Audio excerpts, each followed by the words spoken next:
রিমান্ডে প্রচন্ড মার খেয়ে গেরিলা প্রশিক্ষণের সবকিছু নিজের মুখে স্বীকার করে দিল মেজর সাদিকের স্ত্রী সুমাইয়া জাফরিন। শিরোনাম: সচিবালয়ে হাসিনার পক্ষে আমলা বিদ্রোহের আশঙ্কা। প্রশাসনের প্রাণকেন্দ্র সচিবালয় সহ সরকারি অনেক দপ্তর ও সংস্থায় এখনো রাজত্ব করছেন পতিত শেখ হাসিনা এবং আওয়ামী লীগের আস্থাভাজন সুবিধাভোগী কর্মকর্তারা। বিপুল পরিমাণ দেশীয় অস্ত্রসহ 9 জনকে আটক করেছে সেনাবাহিনী। দর্শক, আওয়ামী লীগ নেতাদের গেরিলা যুদ্ধের প্রশিক্ষণ দেওয়া সেই মেজর সাদিকের স্ত্রীকে রিমান্ডে নেওয়া হয়েছে।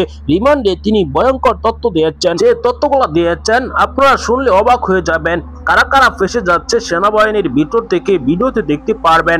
অন্যদিকে সচিবালয়ের কর্মকর্তারা এখন পর্যন্ত যে প্ল্যান করছে সরকার উৎখাত করার জন্য, এমনকি সচিবালয়ে কারা কারা আওয়ামী লীগের দোসর, এই ভিডিওতে সকল তথ্য ফাঁস করা হয়েছে। না টেনে পুরো ভিডিওটি শেষ পর্যন্ত দেখবেন।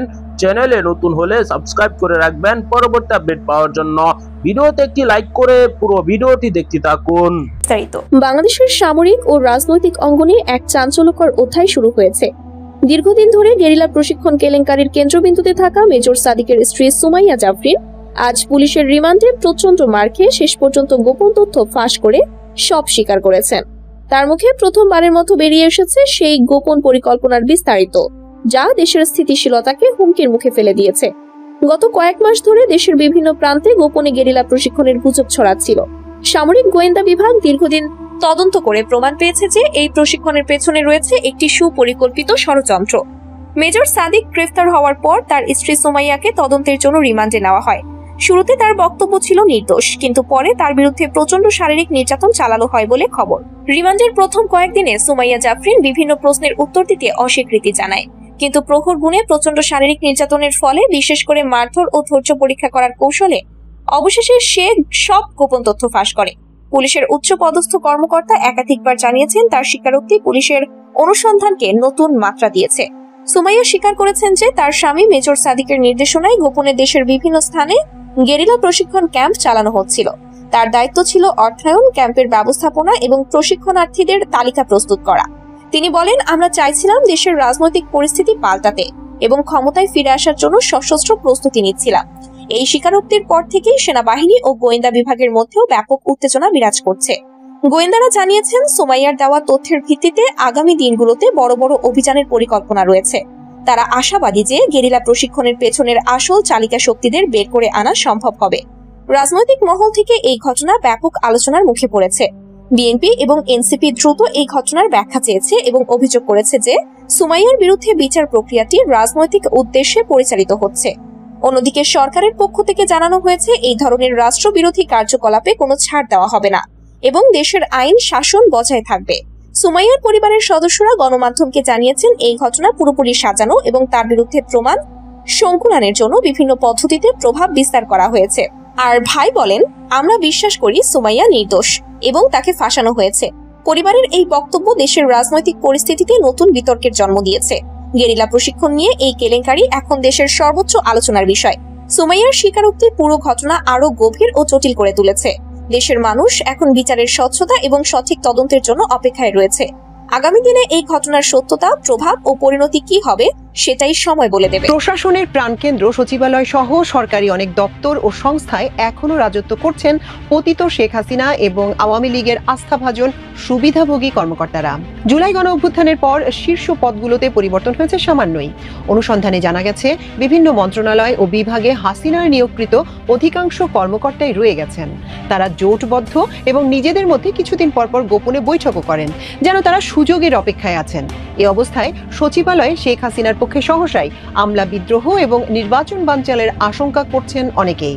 1996 সালে খালেদা জিয়ার বিএনপি সরকারের বিরুদ্ধে মহিউদ্দিন খান আলমগীরের নেতৃত্বে আওয়ামী লীগ অনুসারী আমলারা জনতার মঞ্চ নামে আন্দোলন করেন এবং এক পর্যায়ে সচিবালয়ে আমলা বিদ্রোহ হয়। তারই পুনরাবৃত্তির আলামত দেখা যাচ্ছে পতিত সরকারের সুবিধাভোগীদের মধ্যে। খোঁজ নিয়ে জানা গেছে সিভিল প্রশাসনের গুরুত্বপূর্ণ পদে বর্তমানে এমন 46 জন সচিব এবং অতিরিক্ত সচিব রয়েছেন যারা ফ্যাসিস্ট হাসিনা সরকারের কট্টর সমর্থক। এদের কেউ কেউ কেউ আওয়ামী লীগ পরিবারের সদস্য, জামাতা কিংবা আত্মীয় স্বজন। একই সঙ্গে এরা দুর্নীতিগ্রস্ত কিংবা পতিত আওয়ামী লীগ সরকারের সুবিধাভোগী। অনুসন্ধানে আরো জানা গেছে, ফ্যাসিস্ট সরকারের সমর্থক ও চরম সুবিধাভোগী এমন আরো 11 সচিব আছেন যারা ওএসডি হিসেবে চাকরিতে বহাল আছেন। দুর্নীতিগ্রস্ত এসব সচিব বিপুল অর্থবিত্তের মালিক। এরা অর্থের বিনিময়ে বিভিন্ন দায়িত্বে ফিরে আসার চেষ্টা তদবির চালিয়ে যাচ্ছেন। এদের অনেকেই ছাত্র জীবনে ছাত্রলীগ করতেন। প্রশাসনে তাদের অতীত কর্মকাণ্ড দলদাস প্রকৃতির। আওয়ামী লীগের এজেন্ডার বাইরে কিছুই তারা বুঝতেন না। এদের অবিলম্বে বাধ্যতামূলক অবসরে পাঠাতে না পারলে এরা রাজনৈতিক নেতৃত্বকে বশীভূত করে চোরাই পথে আবার ফিরে আসতে পারে।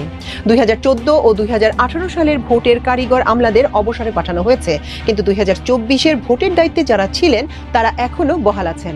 তাদের বিরুদ্ধে দ্রুত ব্যবস্থা গ্রহণ করতে না পারলে 2026-এর নির্বাচন পরিচালনা সহজ হবে না, কারণ তারা সচিবালয় সহ অন্যান্য সরকারি দপ্তরে অস্থিতিশীলতা সৃষ্টির পায়তারা করছেন। তার কিছু কিছু আলামত দৃশ্যমান। গণ অভ্যুত্থানের পর 2024 সালের 5 আগস্ট পরবর্তী এক বছরে উচ্চ পদে নিয়োগ ও পদোন্নতি পর্যালোচনা করে দেখা গেছে, ফ্যাসিস্ট হাসিনা সরকারের পদলেহী ও সুবিধাভোগী কর্মকর্তারাই সচিব পদে বেশি পদোন্নতি পেয়েছেন। হাসিনা সমর্থক সচিবদের অপসারণের জন্য জুলাই ঐক্য, বৈষম্য বিরোধী ছাত্র আন্দোলন ও বৈষম্য বিরোধী কর্মকর্তা ঐক্য সহ বিভিন্ন সংগঠন দাবি জানালেও এরা বহাল তবিয়তে দায়িত্বে থেকে কাজ করে যাচ্ছেন। সরকারের অন্তত 4 জন উপদেষ্টা আছেন যারা তাদের প্রোটেকশন দিয়ে যাচ্ছেন। সচিবালয় নির্ভরযোগ্য সূত্র জানায়, 5 আগস্ট 2024-এর আগে শেখ হাসিনা থাকাকালে যেসব কর্মকর্তা পদোন্নতি পেয়ে অতিরিক্ত সচিব হয়েছেন তাদেরকে এখন পদোন্নতি দিয়ে সচিব করা হয়েছে এবং ফ্যাসিস্টদের সহযোগী ছিলেন এবং জুলাই গণ অভ্যুত্থানের বিরোধিতা করেছেন। অন্যদিকে 5 আগস্ট 2024 পরবর্তী সময় যারা অতিরিক্ত সচিব পদে পদোন্নতি পেয়েছেন এবং 17 বছর বঞ্চিত এবং নিপীড়ন নির্যাতনের শিকার হয়েছেন, তাদের পরবর্তী পদোন্নতি অর্থাৎ সচিব পদে পদায়ন কিংবা পদোন্নতি দেওয়া হচ্ছে না। অজুহাত দেখানো হচ্ছে এদের অভিজ্ঞতা কম। এদের মধ্যে অতি সামান্য সংখ্যক কর্মকর্তাকে সচিব পদে পদোন্নতির সুপারিশ করা হয়েছে। প্রিয় দর্শক, বাংলাদেশের ইতিহাসের এই প্রথম কিন্তু এরকম কোন অভিযোগ উঠেছে সেনা কর্মকর্তার বিরুদ্ধে। দর্শক, সেনাবাহিনীতে চাকরি করে সরকারকে উৎখাত করার জন্য ষড়যন্ত্র চালায়। আওয়ামী লীগকে পুনরায় ক্ষমতায় আনার জন্য কিভাবে স্ত্রী সহ আওয়ামী লীগ নেতাদের গেরিলা প্রশিক্ষণ দিচ্ছিলেন মেজর সাদিক, সেই মেজর সাদিক কিন্তু সেনাবাহিনীর ভিতরে আটক আছেন। এমনকি মেজর সাদিকের স্ত্রীও কিন্তু আটক হয়ে তিনি রীতিমতো রিমান্ডে ভয়ঙ্কর তথ্য দিচ্ছেন। দর্শক, তিনি কি তথ্যগুলো দিয়েছেন আপনারা দেখেছেন এই ভিডিওতে। অন্যদিকে বাংলাদেশের প্রাণকেন্দ্র হচ্ছে সচিবালয়। সেই সচিবালয় এখন পর্যন্ত আওয়ামী লীগের দোসররা চাকরি করছে। এবার ডক্টর মোহাম্মদ ইউনূসকে ক্ষমতাচ্যুত করার জন্য তারা গভীর প্ল্যান চালাচ্ছে। এ বিষয়ে আমার দেশ পত্রিকা নিউজ করেছে, তারপর কিন্তু টনক নড়েছে সরকারের। দর্শক, এখন অনেকেই ফেসে যাবে। কার কার বিরুদ্ধে ব্যবস্থা নেয় অবশ্যই জানতে পারবেন পরবর্তী ভিডিওতে। অবশ্যই এরকম নিউজগুলো সবার আগে পেতে চ্যানেলটিকে সাবস্ক্রাইব করে পাশে থাকা বেল বাটনটি অন করে রাখবেন। ভিডিওতে একটি লাইক করে শেয়ার করে দিবেন। আসসালামু আলাইকুম।